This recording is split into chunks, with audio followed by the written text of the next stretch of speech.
Hi traders, welcome back to our channel. ഇന്നത്തെ ദിവസം നമുക്ക് ബജറ്റിന്റെ ദിവസമായിരുന്നു അല്ലേ? എന്താണ് ബജറ്റിന്റെ പ്രത്യേകത?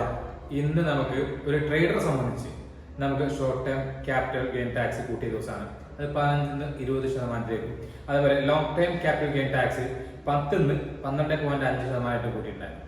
അതേപോലെ ഓപ്ഷൻസിൽ ട്രേഡ് ചെയ്യുന്ന അല്ലെങ്കിൽ എഫ് ട്രേഡ് ചെയ്യുന്ന ആൾക്കാരെ സംബന്ധിച്ച് 0.1 0.2 STT കയറ്റിയ ദിവസം കൂടെ ആയിരുന്നു. അപ്പോൾ അത് മാർക്കറ്റ് അത് നെഗറ്റീവായിട്ടാണ് ആദ്യം റിയാക്ട് ചെയ്തത്. ബജറ്റ് കഴിഞ്ഞതോടുകൂടി അല്ലെങ്കിൽ ബജറ്റിന്റെ ഇടയിൽ തന്നെ ടാക്സ് കൂട്ടിയ സമയത്ത് എന്ത് ചെയ്തു? മാർക്കറ്റ് ഡൗൺഫോൾ ഉണ്ടായിരുന്നു. നന്നായിട്ട് ഡൗൺഫോൾ ചെയ്തിട്ടുണ്ടായിരുന്നു. ബാങ്ക് നിഫ്റ്റിയൊക്കെ അത്യാവശ്യം നല്ലൊരു പോയിന്റ് തന്നെ ഡൗൺ സൈഡ് വന്നിട്ടുണ്ടായിരുന്നു. പിന്നെ നിഫ്റ്റിയാണ് ഏറ്റവും കൂടുതൽ നന്നായിട്ട് താഴെ വന്നത്. 1.37% നെഗറ്റീവായിട്ട് ക്ലോസ് ചെയ്തിട്ടുള്ളത്. അതേപോലെ സെൻസെക്സ് ഒരു സമയത്ത് 1000 പോയിന്റ് അല്ലെങ്കിൽ ആ ലെവലിൽ താഴെ വന്നത് തിരിച്ചു കയറി ഒരു ഹാമർ ടൈപ്പ് ക്യാൻഡലായി ക്ലോസ് ചെയ്തു എന്നുള്ളതാണ് അതിന്റെ പ്രത്യേകത. അതേപോലെ മിഡ് ക്യാപ്പ് എല്ലാം താഴെ വന്നതിന് ശേഷം ചെയ്തു തിരിച്ചു കയറി പോസിറ്റീവായിട്ടാണ് ക്ലോസ് ചെയ്തത്. അപ്പൊ ഇന്നത്തെ മാർക്കറ്റിൽ ഏറ്റവും കൂടുതൽ ഡൗൺ സൈഡ് വന്നത് പിന്നിപ്പിയാണ്. ഏറ്റവും കൂടുതൽ ഡൗൺ സൈഡ് വന്നതും ക്ലോസ് ചെയ്ത് ഡൗൺ സൈഡ് ആയിട്ട് ക്ലോസ് ചെയ്തതും പിന്നിപ്പിയാണ്.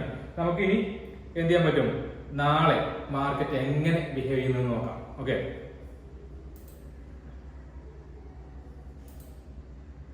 ഡെയിലി ക്യാൻഡിൽ നമ്മുടെ നിഫ്റ്റി ബാങ്കിന്റെ ചാർട്ട് നോക്കുകയാണെങ്കിൽ ഒരു സൈഡ് വെച്ച് ആണ്. നമ്മുടെ പ്രൈസ് ആക്ഷൻ വെച്ച് നോക്കുകയാണെങ്കിൽ ഒരു കോളൻ ഫ്ലാഗ് എന്നൊക്കെ പറയാൻ പറ്റുന്ന ഒരു പാറ്റേണിലാണ് നിൽക്കുന്നത്. അതിന്റെ കൂടെ തന്നെ എന്തുണ്ട്? ഒരു എൻഗൾഫിംഗ് ബിയറിഷ് എൻഗൾഫിംഗ് പാറ്റേണിലാണ് നിഫ്റ്റി ബാങ്ക് നിൽക്കുന്നത് ഡെയിലി ക്യാൻഡിലാണെങ്കിൽ. ഓക്കെ, അത് കഴിഞ്ഞ് 15 മിനിറ്റേക്ക് വരികയാണെങ്കിൽ നമുക്ക് ക്ലോസിംഗ് നോക്കാം. ക്ലോസ് ചെയ്തത് 51,757 എന്ന ലെവലിൽ വെയിറ്റഡ് ആവറേജ് ക്ലോസിംഗ് ആണെങ്കിൽ 51,778 നിഫ്റ്റി ബാങ്ക് ക്ലോസ് ചെയ്തിട്ടുള്ളത്. 51,550 അല്ലെങ്കിൽ 560 താഴെ വന്നാൽ എന്റെ കാഴ്ചയിൽ ഇപ്പോഴും നിഫ്റ്റി ബാങ്ക് നെഗറ്റീവാണ്. കോൾ സൈഡിലേക്കുള്ള ട്രേഡുകൾ മാക്സിമം ഞാൻ നിഫ്റ്റി ബാങ്കിൽ ഒഴിവാക്കാനാണ് ഇപ്പോൾ നോക്കുന്നത്. കാരണം ഒന്നാമത് നിഫ്റ്റി ബാങ്ക് ഒരു എൻഗൾഫിംഗ് പാറ്റേൺ ഫോം ചെയ്തു എന്നുള്ളത്. രണ്ട്, നാളെ ഇനി മാർക്കറ്റ് അല്ലെങ്കിൽ ഇന്നത്തെ മാർക്കറ്റ് ഇനി എങ്ങനെ ഈ ബജറ്റ് നോക്കി കാണുന്നു എന്നുള്ളതാണ്.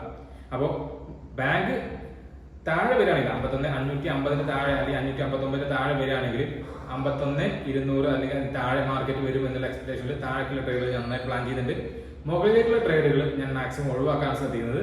അതേപോലെ നിഫ്റ്റിയിലാണെങ്കിൽ നമുക്ക് നോക്കാം. ഒരു ഹാമർ, ഇൻവെർട്ടർ ഹാമർ അല്ല, ഹാമർ ക്യാൻഡലാണ് ഫോം ചെയ്തിട്ടുള്ളത്. നല്ല സ്ട്രോങ് ആയിട്ട് ഒരു ബുള്ളിഷ് ക്യാൻഡലായിട്ട് തന്നെയാണ് ക്ലോസ് ചെയ്തിട്ടുള്ളത്. പക്ഷെ എന്ത് ചെയ്യുന്നുണ്ട്? നിഫ്റ്റിയിൽ ട്രേഡ് എടുക്കുകയാണെങ്കിൽ ഞാൻ കോൾ സൈഡിലേക്കും, നിഫ്റ്റി ബാങ്കിലാണെങ്കിൽ ഞാനൊരു പുട്ട് സൈഡിലേക്കുള്ള ട്രേഡുകളാണ് പ്ലാൻ ചെയ്യുന്നത്. നാളെ ഓപ്പൺ ചെയ്യുന്നതോ അല്ലെങ്കിൽ മാർക്കറ്റ് ഈ സൈഡിൽ 24,550 മുകളിൽ 24,550 മുകളിൽ വരുന്ന സമയത്ത് ഈ ഒരു സ്വിങ് എന്ത് ചെയ്യും?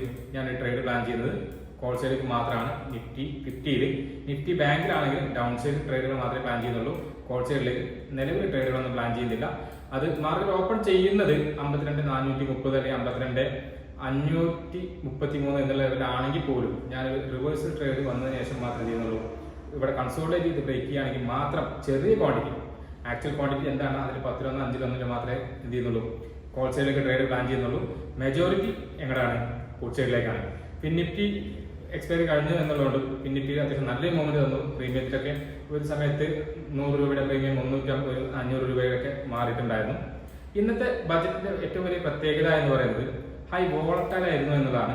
മാർക്കറ്റിൽ ഔട്ട് ഓഫ് ദ മണിയൊക്കെ പിന്നെ കോൾ സൈഡൊക്കെ അല്ലെങ്കിൽ പുട്ട് സൈഡൊക്കെ ട്രേഡ് ചെയ്യുന്ന ആൾക്കാർക്ക് കൂടുതലും പ്രീമിയത്തിൽ കയറിയിട്ടുള്ള കാരണം ഒരു റെഡ് ക്യാൻഡിൽ തന്ന് നല്ല സ്ട്രോങ് ആയിട്ടുള്ള പുൾ ബാക്ക് ആണ് തന്നത്. 15 മിനിറ്റ് ഒരു റെഡ് ക്യാൻഡിൽ അടുത്ത ക്യാൻഡിൽ സ്ട്രോങ് പുൾ ബാക്ക് ആണ്.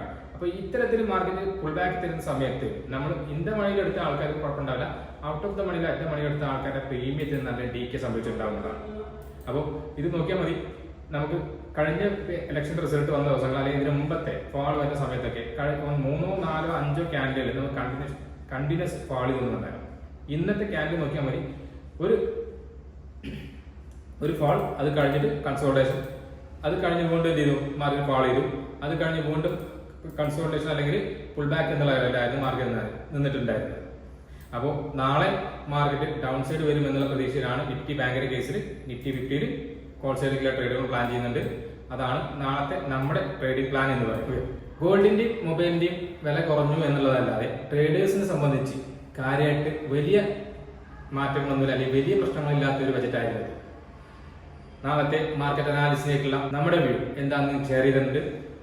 ഈ മാർക്കറ്റ് അനാലിസിന്റെ ഈ വീഡിയോ നിങ്ങൾക്ക് ഇഷ്ടപ്പെട്ടാൽ തീർച്ചയായും ലൈക്ക് ചെയ്യുക, ഷെയർ ചെയ്യുക, സബ്സ്ക്രൈബ് ചെയ്യുക. Thank you.